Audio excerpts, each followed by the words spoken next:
Hi guys! Ito yung dinadaanan namin papunta sa taas, sa highway. Yan, bundok yan. Mga bahay. Tapos itong hagdan papunta sa taas. Yan.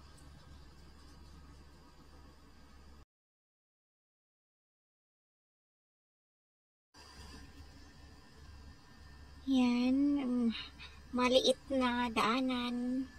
Yan, asawa ng anak ko yan guys.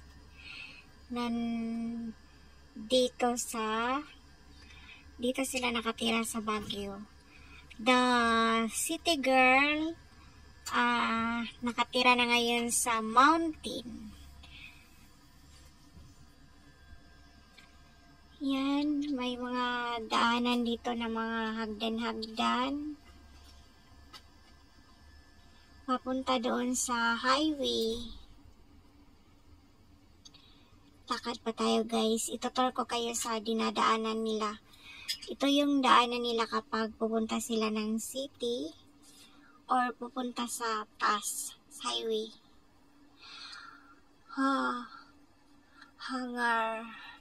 Hangak pa more. Papayat na yan siya.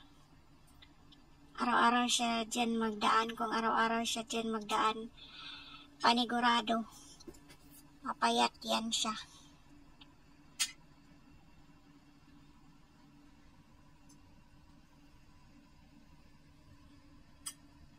Yan yung view sa mga dinadaanan. Yan.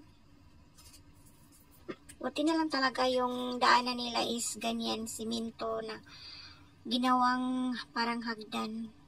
O diba? Ang taas. Kung pababa, okay lang yan. Pero kung paakyat, nako. Ayan, may mga sinampay. Pasensya na kayo kasi may mga sinampay dyan sa gilid-gilid.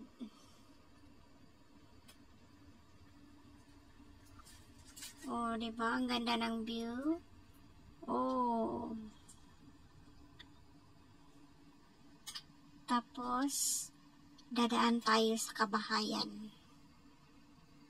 Ang liit lang ng daanan, guys. Parang tao lang ang makadaan. Pwede din siguro motor, pero hindi. Kasi yung motor nila, nandun lang sa taas. Meron silang iniiwanan doon.